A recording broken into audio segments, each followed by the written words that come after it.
I'm Jeannie Havland, and this is my wilderness moment. In 1994, my mother, living in Phoenix, Arizona, was diagnosed with Alzheimer's disease. In a matter of months, I became my mother's mother, her caretaker, her power of attorney, and her daily visitor. I had to move her up to Bellingham from Phoenix because I was still working full-time, and my husband was still involved in his career, and I had a teenage son that was a high school senior. I decided to put her in a brand new assisted living facility here in Bellingham, and I visited her every day. Guilt followed me every day of the week because no matter how much I gave, it was never enough, and I was running on fumes. And I would call out to God and cry and tell him I had nothing left to give. And could he please sustain me? Could he please refill me? And he did. He did. My mother's condition worsened rapidly, and we had to move her into the Alzheimer's wing, the locked memory care wing. And she got pneumonia and died a very slow, very painful death in 2001. And I thought, I can never live through this again. It just about took everything out of me. So we fast forward to 2014. I'm now retired, my husband's retired, and I'm noticing that my husband's forgetting our conversations as soon as they end. His memory was fading rapidly. He had a brilliant mind, and his mind slowly became agitated and confused and paranoid. I was terrified. We went to the doctor and he confirmed our very worst fears. John, too, was diagnosed with Alzheimer's disease, and I'm thinking, God, I cannot do this again. I cannot do this again. I was staring into the very same wilderness I had stared at with my mother, and I didn't want another trip through this wilderness. We managed as best we could. I became my husband's mother and his caretaker and his nurse and his therapist and his driver. He became increasingly reliant upon me. It was very, very hard. And toward the end of the summer of 2019, I finally had to admit I could no longer safely care for him at home, and I had to move my husband into the very same memory care wing that my mother had lived in the very same facility. He suffered a bad fall, and because he had the advance directive, there could be no surgery. And we lost him at the end of October 2019. This is still hard. It's really painful. It's fresh. But I will tell you that in my wilderness and my continuing wilderness, God meets me every single day. On my knees, with my face on my floor, I cry out to God, and he fills me back up. He has never left me. He has never forsaken me, and I trust him.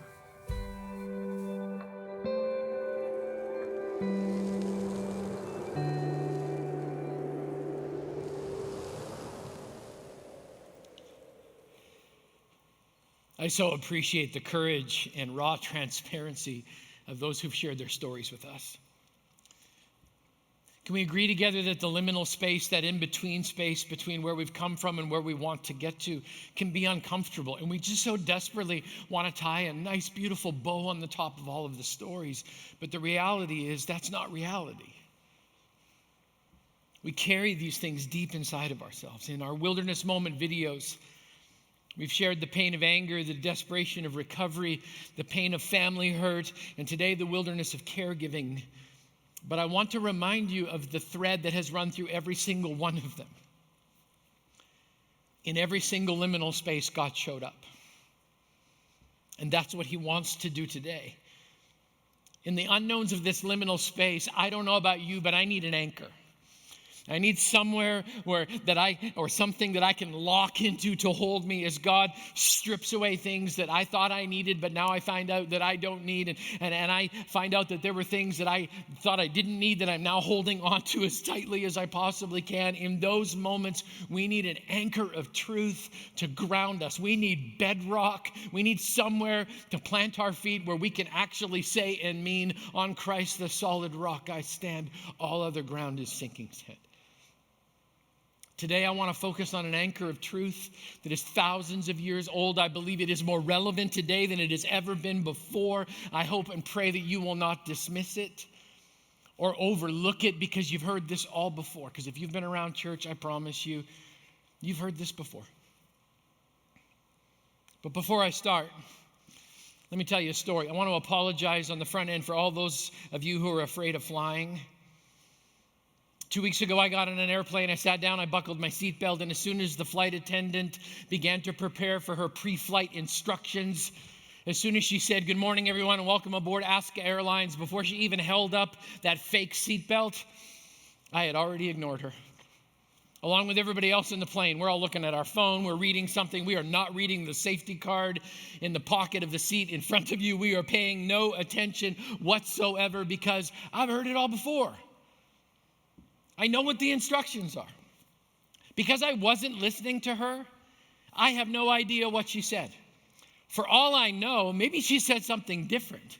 Maybe she said, "This is a seatbelt, and if you don't know how to operate one of these, you shouldn't be on an airplane in the first place."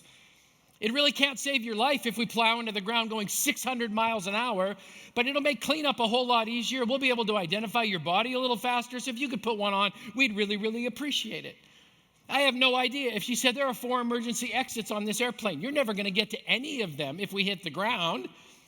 But, I just want you to know where the 4 of them are. If a mask falls from the panel overhead, please put it on over your other mask. It's not going to help you breathe, but it will muffle your screams as the rest of us focus on praying. And in the event of a crash landing, you can assume the crash position and hug your knees. That's not going to do you any good either, but it'll help you kiss your sorry, rest of your life goodbye. In those couple of moments, thank you for your kind attention and have a really nice day. I have no idea. That could have been what she said. I don't know. I was ignoring her. But the thought struck me afterwards. None of the info that she gave me in that moment was there to limit me or scare me. In fact, it was actually intended to save my life. And if something did happen, I would probably regret not listening to what it was that she had to say. Truthfully, that knowledge and information could have been very beneficial had I chose to listen. But I made the decision to ignore it. And truthfully, because I did that, I put myself at risk. The Bible tells us in Exodus chapter 20 that a man named Moses had an encounter with God on the top of a mountain called Mount Sinai. God has a message for his people. He gives it to Moses, and Moses is to carry it down the mountain to his people.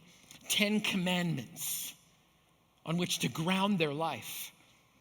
I would say this: if God thought it was important enough to write this, to etch this in stone, we should probably pay attention. A recent survey was done of modern day Americans. They were simply asked this question: can you name one of the 10 commandments? Most of the people were actually able to name 1 or 2. But there were a few others that were included in their list that I thought were fascinating. Right alongside of "thou shalt not kill" and "thou shalt not steal" were the following commandments that people included in the list. Just do it. You deserve a break today. Don't worry, be happy. Do unto others before they do unto you. Don't drink and drive. Be a people person. And my favorite inclusion, smile.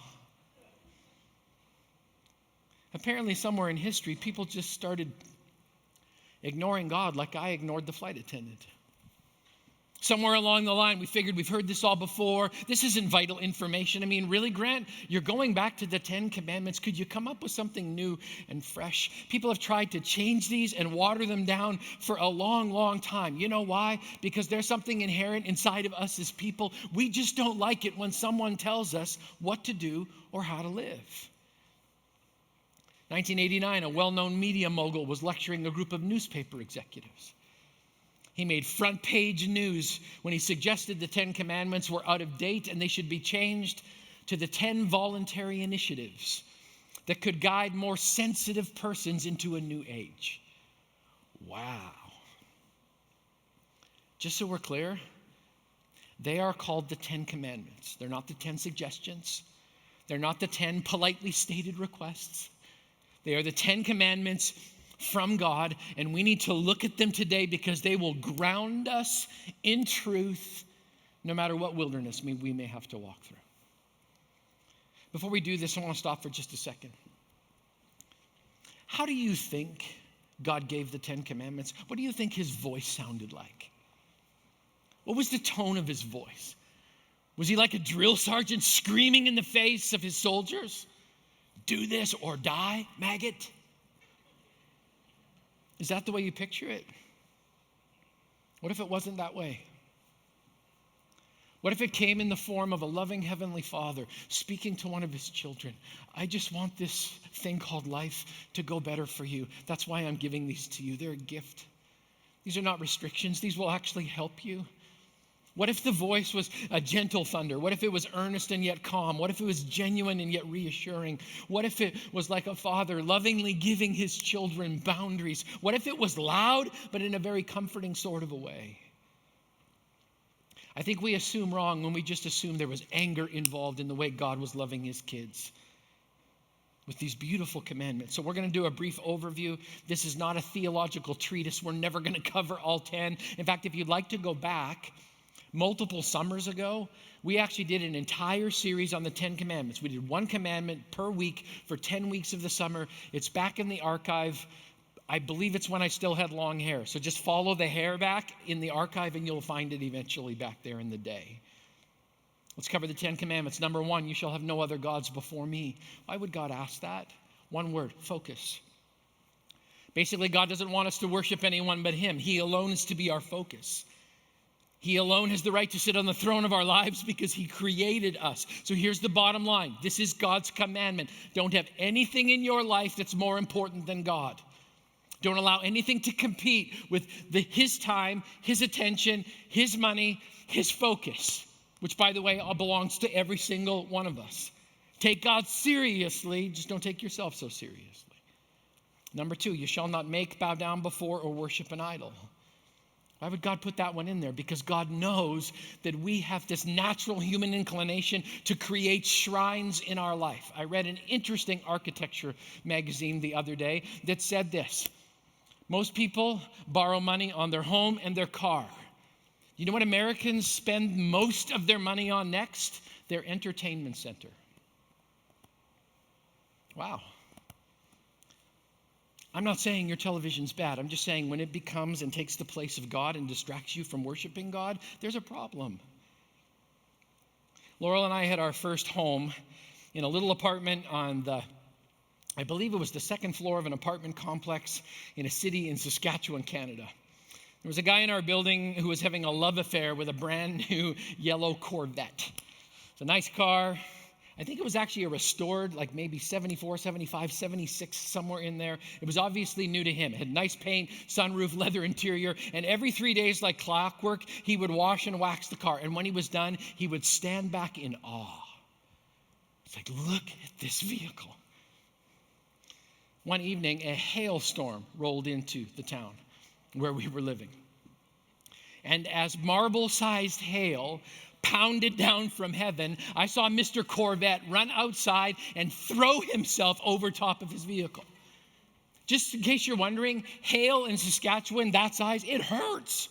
It hurts really bad, but he was willing to sacrifice himself for the sake of his car. That's idolatry. And before you judge him, idols come in all shapes and sizes. It can be a thing, a person, a child, a goal, a career. Just as a good reminder, you don't get to take your career to heaven, you only get to take your character. And God says when it comes to worship, only he is to be on the receiving end. Nothing else is to get in the way. Number 3, you shall not misuse the name of the Lord your God. Why is that in there? It's because when we take God's name in vain, we show disrespect. To take something in vain means we consider it meaningless and irrelevant. I don't know about you, but I think it's a travesty that most people in our country only know Jesus as an expletive and not as the name of the man who came to seek and save the lost. I think that's tragic. I love the fact that that name is supposed to be holy and revered. How must it break God's heart when he hears us invoking that name? Oh my God, Jesus Christ. When we disrespect the name of God, we're disrespecting him. And I think it goes further than that. What happens when we invoke the name of Jesus to try and prove a point or advance a political platform? or justify a position.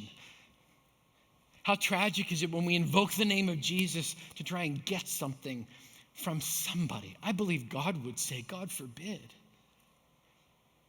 Number 4, remember the Sabbath day by keeping it holy. Why is that in there? It's simple. God knows we need rest.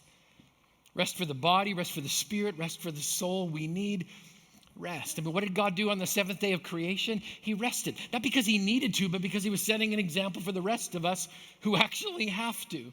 And we're not going to get into a debate about Roman and Jewish and Greek calendars and whether or not the real Sabbath is Saturday, Sunday, or Monday. Here's the spirit of the law. Every single one of us should have a day set aside to focus on God and rest. You've heard me say this before. It bears repeating. If the devil can't make you bad, he'll make you busy. And the opposite of busy is rest. Here's the next one. Honor your father and mother. Why is that in there? Simple and practical answer.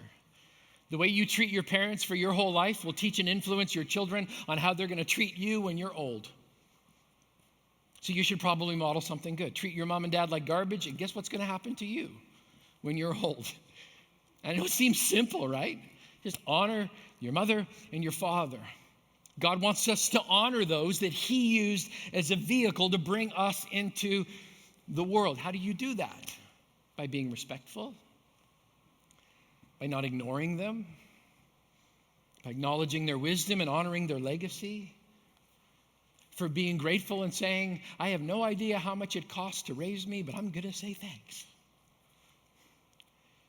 Now I know, because I've been watching the body language in the room for the last 3 services, this is a painful one for people. When I was a youth pastor, I spoke at a camp. They actually asked me to speak on the 10 Commandments, so I did. I got up, I gave my talk, gave some practical ways that we could honor our parents, and when the talk was done, a very emotional counselor came to the front, and she said this, and I'll never forget it. She said, my father raped me repeatedly for 12 years, and my mother did nothing to stop him. How am I supposed to honor them? That's a legitimate question. And to be truthfully honest, I didn't know what to say. So I prayed and asked for God's help, and as we talked, she began to share that because of her pain, she'd actually become involved in counseling other victims of incest. And so I asked her, do you think that you could find any honor in the simple fact that God used them to create you? And now you are going to break this generational curse. You're going to represent Jesus for people who are brokenhearted because they have broken parents. God is going to use you to revolutionize a story in a community. And God simply used them to create the miracle that now is you. And instead of allowing your pain to crush you, you're going to turn it into a platform. And the world is never going to be the same because God used 2 very broken human beings to create the beauty that is you. I remember she said, so I can honor them just for creating me? I said, absolutely. Absolutely. God has created an amazing person using her pain to heal herself and others. Honoring is hard when life has been hard. Oh, and by the way, that should be a sign for those of us who were blessed with great parents, that we should be so profuse in our honor of them. It's been this quiet in every other service when we got to this point too. So let's all take a deep breath. A Sunday school teacher was talking about the 10 Commandments in her class of 5 and 6-year-olds. And after explaining the commandment on honoring their parents, she asked, is there a commandment that anyone can think of that teaches us how to treat our brothers and sisters? And without missing a beat, a 6-year-old said, yes, thou shalt not kill. So I'm going to point something out here. The first number of commandments deal with our vertical relationship with God. And then after a time, God turns our attention towards each other. God starts off this section by saying, you shall not murder. And I'm going to let you draw your own conclusions on that one. But let me tell you why that's in there. God loves life. He loves life and he wants us to protect it for everyone, born and unborn, young and old, regardless of our age or culture. We are to love life and respect it. And I know this is a tough subject and there's lots of debate on this. Is killing right in the name of justice? Is killing right in the name of protection? Does the Bible allow for justifiable killing in any way, shape, or form? Those are good and tough questions, and I wish we had time to dive into them. If you want to go back in the archive, we did an entire message where I tried to answer those questions. This commandment in this context is very specific. Only God can create life, and only God has the right to take it. Amen? No human, especially a follower of God, should maliciously take the life of another human being in the act of murder. So what does it mean, thou shalt not murder? It means exactly that. Next one, you shall not commit adultery. Why? Because of the devastation it causes in the lives of people. I've seen it firsthand. I've never seen adultery make anyone's life better, ever. So God lays out a command. Don't have a sexual relationship with anyone other than your wife or your husband. Made the top 10, that's important. Next one, you shall not steal. You're just like, what's the big deal about that? And there are questions that go along with that, right? God gives something to people. He gives some people a lot and some people a little. Why? I don't know. I have no idea. Maybe someday I'll have an opportunity to ask God that question. But I do know this, when I take something that doesn't belong to me, I'm actually not taking it from them, because none of us own everything. God owns everything. So if I'm stealing something from a person, I'm actually stealing from God himself. Not advisable. God doesn't like that. And there are new ways which we have kind of moved into this one. We may not be stealing actual items, but I wonder how many of us, if we were honest, have copied and pasted a paragraph of content from here and put it over here. Just happened to not see something on my tax form, and so we're going to overlook that sort of thing. I mean, it's just the government. What's the big deal, right? It's not a character issue. Thou shalt not steal. Here's the next one. You shall not give false testimony against your neighbor. It's pretty simple. Don't lie. Be truthful in your dealings with people. Be a man or a woman of your word. It's amazing in this culture how simply being honest actually makes you exceptional. And this aspect of not stealing someone else's property also extends to not stealing their reputation with false allegations. And here's the last one. You shall not covet your neighbor's house, spouse, livestock, or anything else that belongs to them. Why would God put that in his top 10? It's because when you covet, when you want something that someone else has, here's what you're saying. God, you're not enough. I need that in order to make my life whole. I need that in order to be content. God leaves no room for being envious about someone else's life. We're supposed to be working on our own life and not envying someone else's. I would actually propose this to you. Don't ever wish you had someone else's life, because you might just get it and find out it's not what you think. Okay, we just scratched the surface. I don't even know if we did scratch the surface. That's an overview of these incredible theological anchors that ground us and grounded the Israelites as they wandered through the wilderness. And this was just the top 10. There were a whole bunch more that God was going to add, and we're going to add them in the coming weeks. As I looked at the 10 Commandments, I asked God, what are the truths for today that we need in the midst of this wilderness, this liminal space between what we think we had in the past, 2019, 2020, and what we hope to get to in the future? Truth number one, God's standards exist to anchor us in the liminal space. When life is chaos, we need an anchor. We need an anchor of truth, because along with the truth comes the truth teller. Along with the standard comes the standard maker. And when we are wholly and completely obedient to what God has asked us to do, here's the promise that we actually get. Your life will be less complicated and you will have more joy because you're following God's plan. Truth number two, God has a problem with takers. You know, I noticed something about these commandments. God has a problem with takers. Isn't it ironic that the Bible says, for God so loved the world that he gave? When you make an idol, a shrine, You take God's glory and assign it to something else. When you commit adultery, you steal someone's spouse. When you steal, you steal someone else's, you take someone else's property. When you murder, you take someone else's life. When you lie, you take the truth and you hide it. God has a problem with takers. How do you feel when someone takes advantage of you? It's not a good feeling, is it? You feel used. You feel taken for granted. That's why God says, I love people whose life is all about giving. I struggle with people whose life is all about taking. So let me ask you some questions that I've been asking myself. What have you taken in the last week that's not yours to take? Somebody else's credit at work? A promotion that you didn't earn? Are you taking life too seriously or too lightly?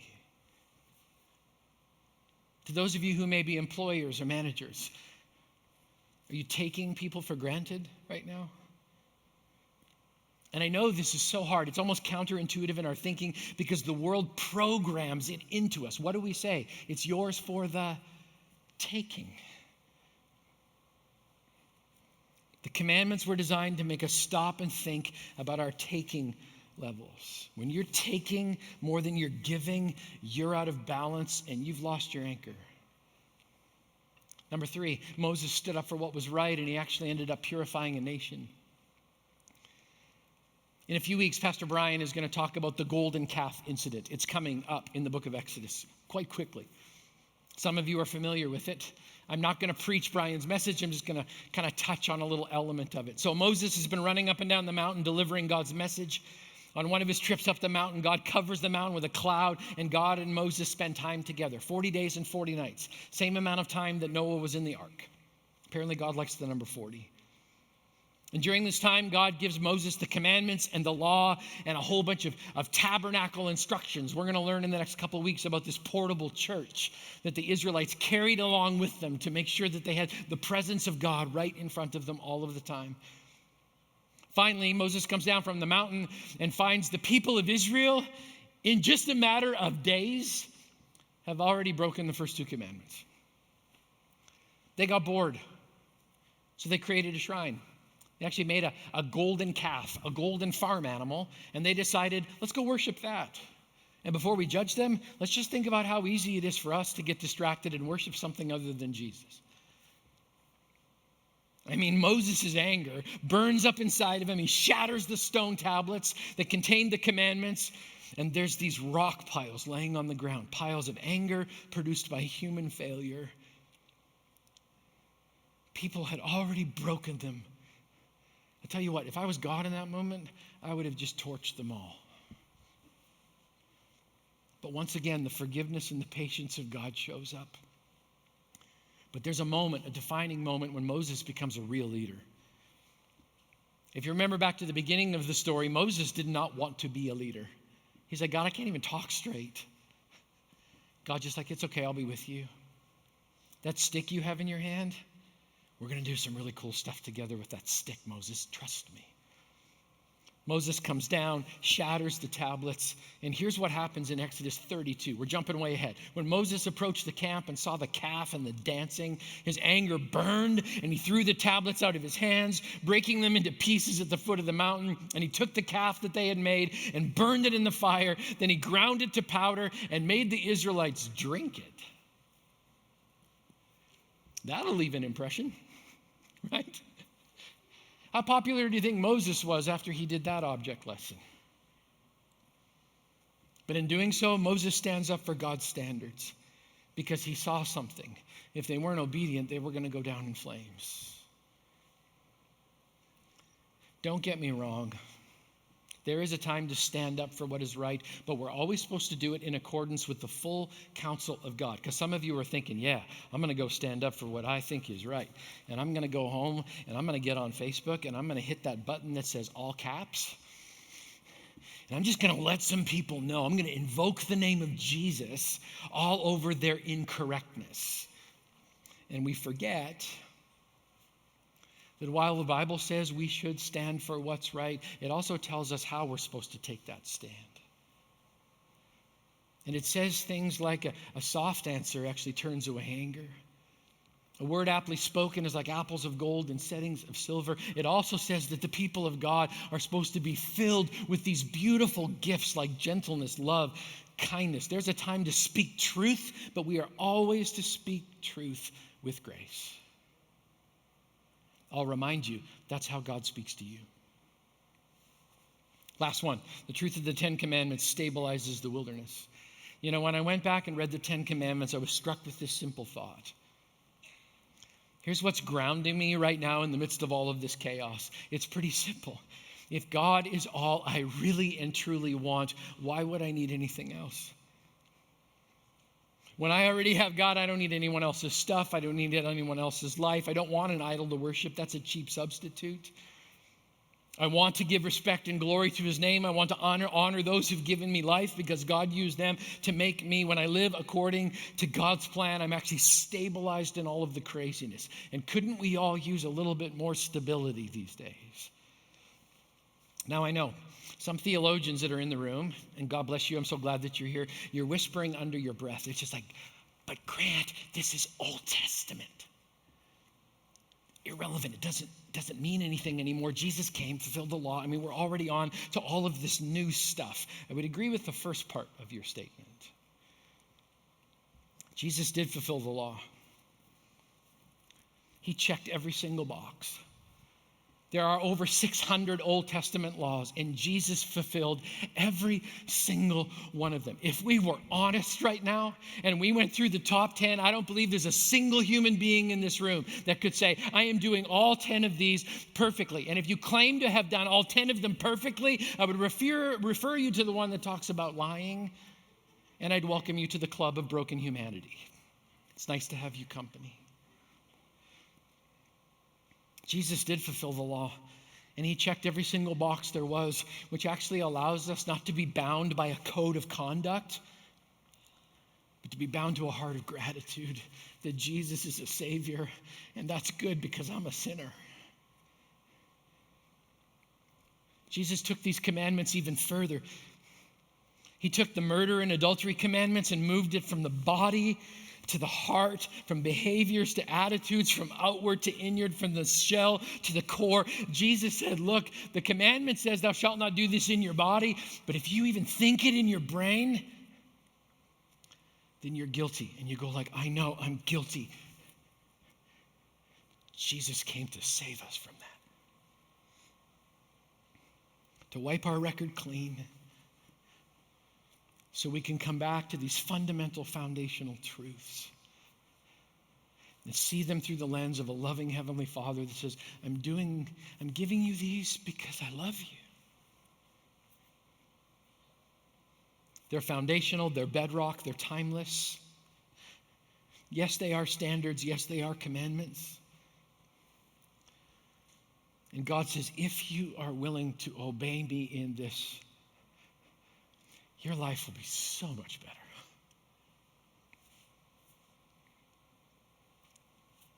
There you go. 20 years worth of Sunday school in 27 minutes. And now we're going to have an opportunity to do something with them.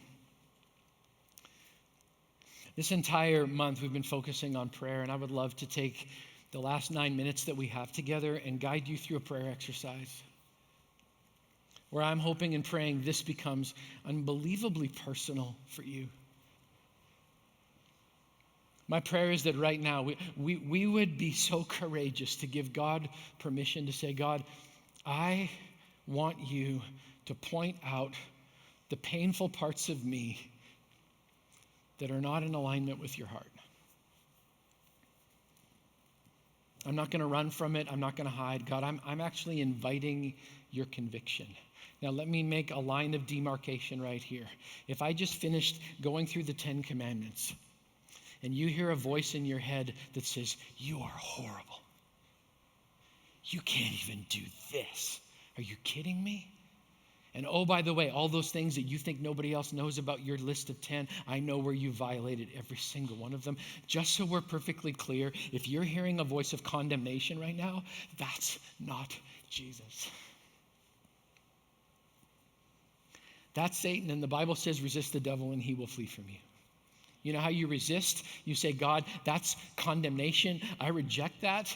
Here's what I believe. I believe that you convict me because you love me. Therefore, if anyone is in Christ, he's a new creation. All of the old stuff is gone. Behold, everything has become new. There is no condemnation for those who are in Christ Jesus. I'm going to listen to Jesus because I know this. Anytime he presses in on my soul, it's because he loves me and wants the best for me. But my challenge is this: what if we turn towards God instead of turning away, and we say, God, I want you to point out any place, just with these 10, where I'm not in alignment with you.